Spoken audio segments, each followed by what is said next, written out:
Season 1, Episode 11. We'll talk during and after. Let's not waste any time and get into it. Claire! Charlie! Jack! Claire! Jack!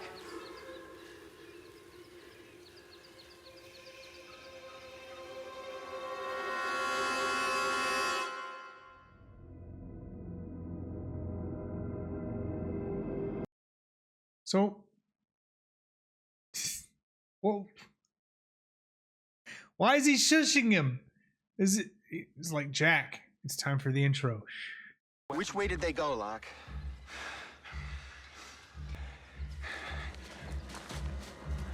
You're not gonna give him a knife? Take 5 of my knives, Jack. Stats are dropping. Come back, come back. Come on, baby, come on. Is that his dad? They worked together? Call it, Jack. It is his, yeah. It's over. Call it. No, damn it, she wants to live. You call it.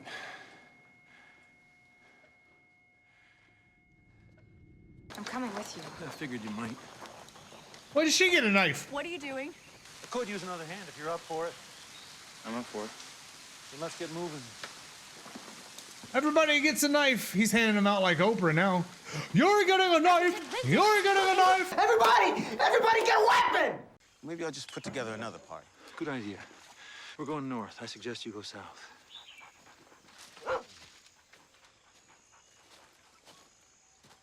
That didn't go as planned, did it?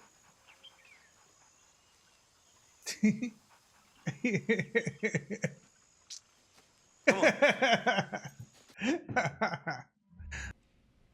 How many drinks did you have at lunch, Dad? Ooh. Little day drinking followed by a little surgery. I see now.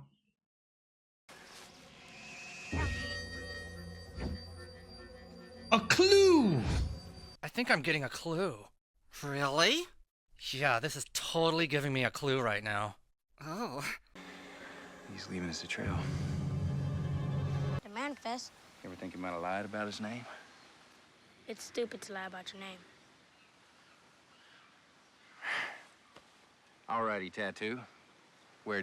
Okay, but even if Ethan lied about his name, it still would have been an extra number than who they had accounted for, right?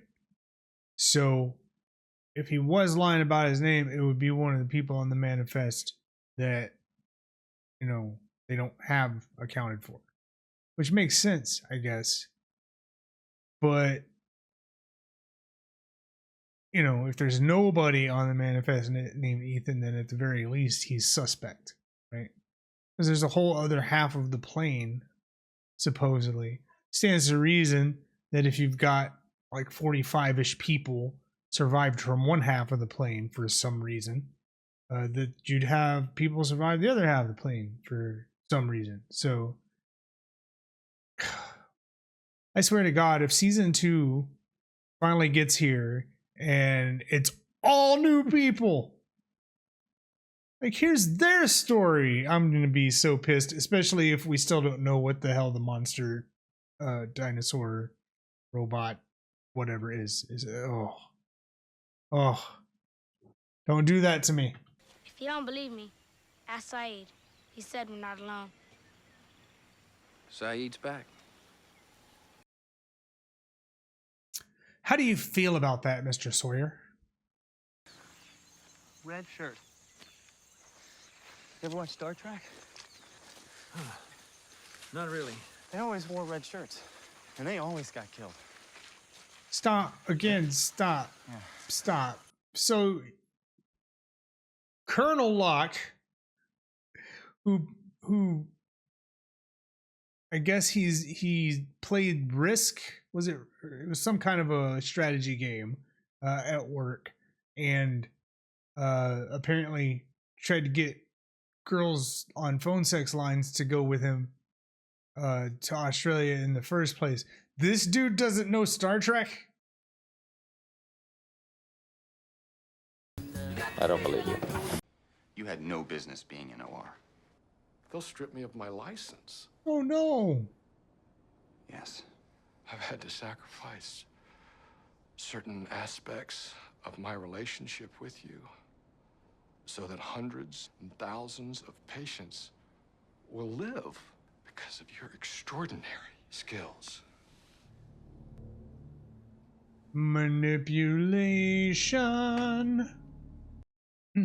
So Jack's dad is an abusive person who, you know, is family and himself. That's the other side of that kind of a person. And he's got the surgeon's god complex on top of it. So it's kind of a twofer of shitty, you know? I don't know if you Islam's got a concept of karma, but I get the sense Asylum just served you up a heaping platter of cosmic payback. But know that I left this camp out of shame for what I did to you. It was never my intention to return. Sorry. Fresh out of sweet forgiveness. Hmm. If it wasn't your intention to return, then why did you? I was taken prisoner by the French woman. She murdered her entire team. And these others, who the hell are I they? don't know. I heard something in the jungle surrounding me. Something like what? Yeah, man, like what? Kept your signal fire burning. Are they gonna end up best friends? Yup! You want to go do karate in the garage? Yup! Oh, what's this music? We've switched to ominous tones. Where to now?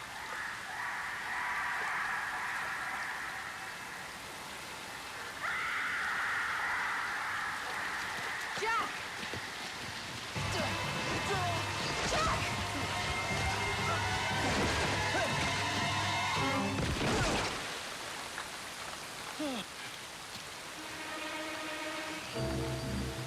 Oh!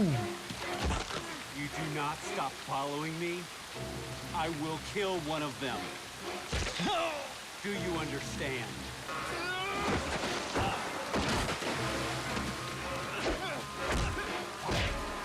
Ooh!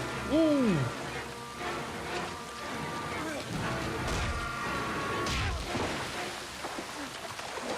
No more warnings.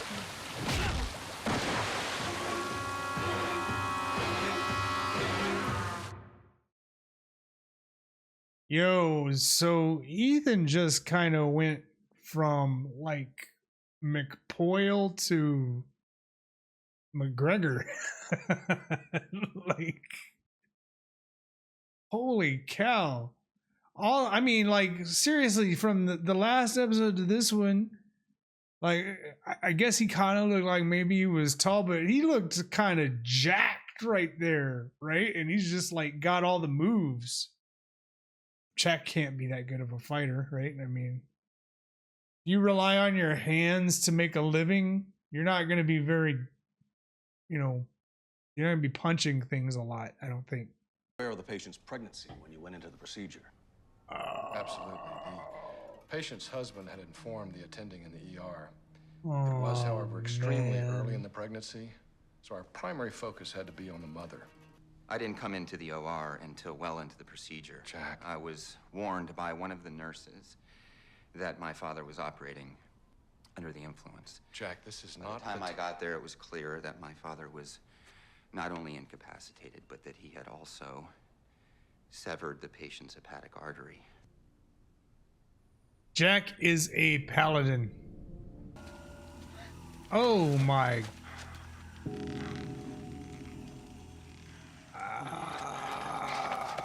Charlie. You gotta cut him down.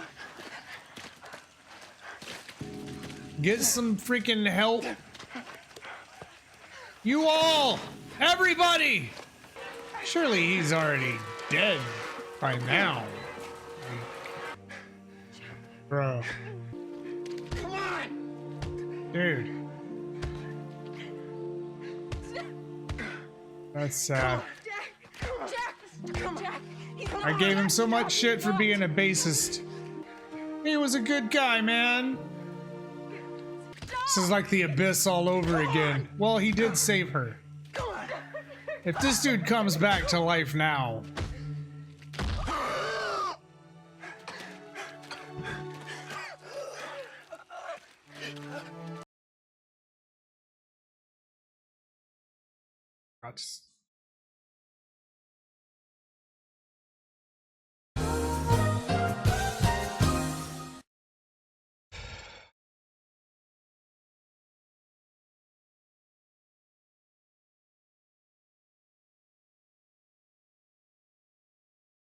They Jon Snow'd Charlie. What? That's all they wanted. They. All they wanted was Clan.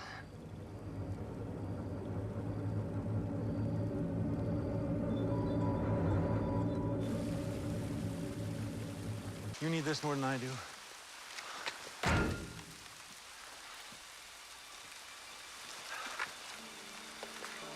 Oh, what's that? What is that? That's what I said.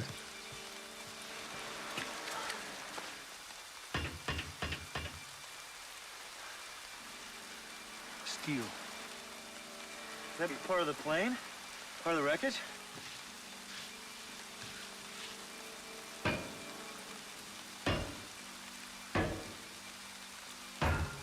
What is that?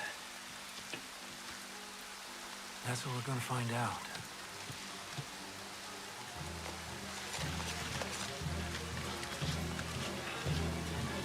Is it a car? Ah. Okay. Huh, that was episode 11. The hunt for Claire and Charlie and Jack's backstory, which kind of explains a little bit about his personality, I think, you know. He's just a do-gooder, you know. He's a lawful good character, you know. And Dad is not, apparently. I wouldn't imagine his dad's gonna stay a doctor now. Like, that was probably the end of his career. So that's probably why he ran away from home or whatever, and Jack had to go to Australia and found out he was dead or whatever. So that's the way they made it look. Then again, he could be alive. I mean, he hasn't seen him. It's been several episodes now, but he's seen his ghost or something walking around. Sawyer was the mildest and actually kind of, it's hard to say the word nicest talking about him, but this was kind of like the nicest I've seen him so far. Weird. It's just weird. You know, you thought he was going to go in there and maybe try to get some revenge, and yeah, he's got every reason to be mad.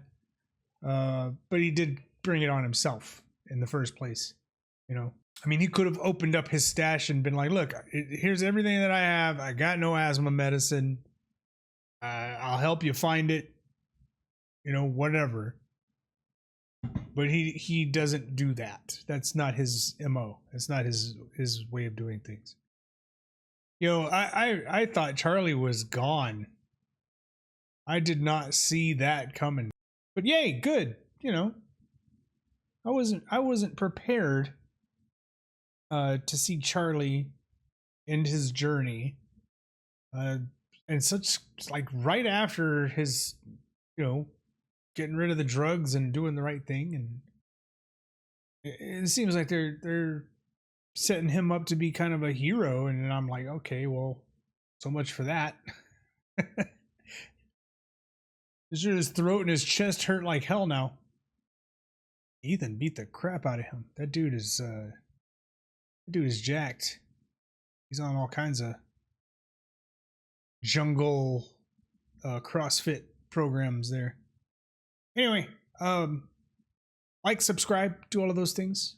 All right, don't forget, we'll be back. I'm gonna try. I think what we're gonna do is I'm going to do 2 a week, but we're going to start doing Tuesday and Thursday releases for this. And I'm about to start editing a new show. I've been recording a few things. Want to let you know, but I'm not ready to tell anyone what. So new stuff coming soon, and I'm gonna jump into the next episode of Lost right now, and we'll put that one out for you guys on Thursday. In the meantime, stay safe, and we'll catch you next one. Peace.